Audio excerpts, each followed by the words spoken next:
Hey, I'm Maybe Burke, and you're watching Makeup for Lost Time. This is my series for trans women and other people who feel like they missed a few classes when it came to learning about makeup. And today I actually want to compare and contrast how I did my makeup back in 2014 versus how I do it today. I've learned a lot in the past 10 years about what works for my face and just how to apply makeup. So on this side, I'm going to do the closest that I can get to what used to be my daily look in 2014. And on this side, I'll do what's been my basic daily routine in 2024. Okay, starting with eyeshadow, because back then I definitely always had a two-tone eyeshadow going on. No base, I would just go straight in.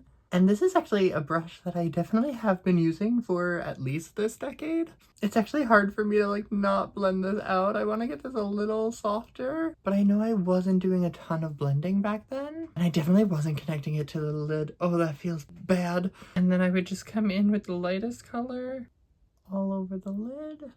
Again, little to no blending. Ooh.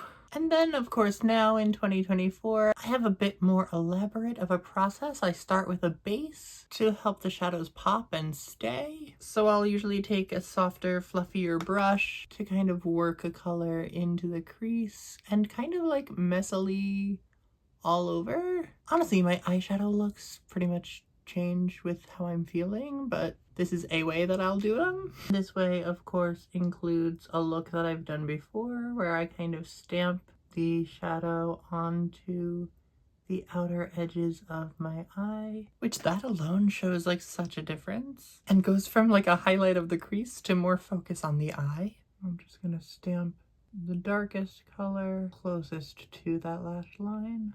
And then, similar to how I did in 2014, a light color on the inner half of the lid. So similar, not totally different, but you can tell a pretty significant difference. And back then, when I would go in with liner, I definitely was pulling my skin taut and stretching my eye out when I would draw on a liner. I was always pretty good at getting a fine point. And honestly, that's not terrible. But nowadays, I know to relax my eye completely and use a compact so I can really see what I'm doing and draw where I want my liner to go. And then we can extend and meet it there. And for the wings, they both actually look pretty fine. This one just continues that elongated look, where this one just goes a little shorter and flat when I relax my eyebrows. Now, in terms of lashes, my mascara application hasn't changed a ton, but I really never curled my lashes until probably 2 years ago. So I'm going to go in with one of my favorite mascaras on the side that I curled my lashes. And on the other side, I'm going to use a cheaper mascara on uncurled lashes. Now, one thing that was a staple for me back then that I actually still do pretty regularly today is a white waterline. So I'm actually gonna just do that on both sides because I've been thinking about bringing it back as my staple because I think it's cute. Okay, and then we go on to complexion. Okay, so I used to have a lot of stubble that I wanted to cover up.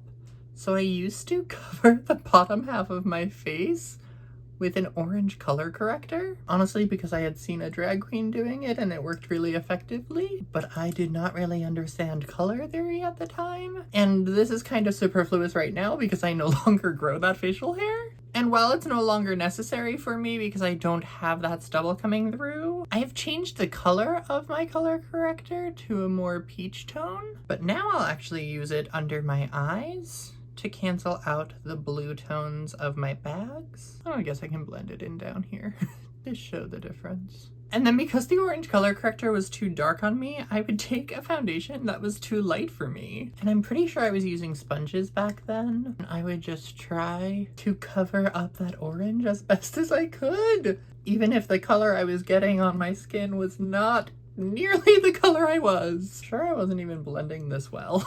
And then I don't know if I have a concealer that could really mimic what I used to use, but I would go directly in with the applicator.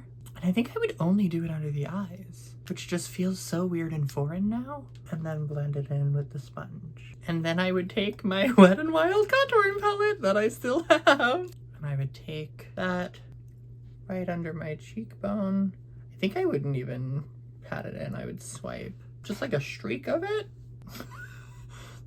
I couldn't have, I don't want to believe that I did that, but I did. And then I believe I would take the yellow powder to set under my eyes. I don't think I knew what setting was at the time, but I think I knew to do that. Nowadays, my base routine actually looks different based on like what I'm doing, but I definitely use a lot more cream and liquid products, and I'm actually more likely to use blush than I am to use contour or bronzer. So I might get a cream blush and do some underpainting. Also adding color to my forehead, which I never did back then. And I'll actually take that same concealer, but I'm gonna use a brush to apply it under my eye, in the center of my chin, on the Cupid's bow. I would do down the line of my nose, but I put white there, and up on my forehead. And then I can come in with a foundation. This is actually a tinted moisturizer, and do some blending to work that all together. Which it also feels weird doing only half the face. It's hard to highlight the center when you have a line going down the middle of your face, but you get the point. And I've done fuller tutorials on this look. And this one is different where I do understand setting now, but I'll take a loose powder that is intended for that on a brush or sometimes a puff, and just lightly set essentially all the places that I put that concealer, and then also come in with a powder blush to go over where the blush is. And I would roll it over my nose, but we're only doing one side, so let's see what that looks like.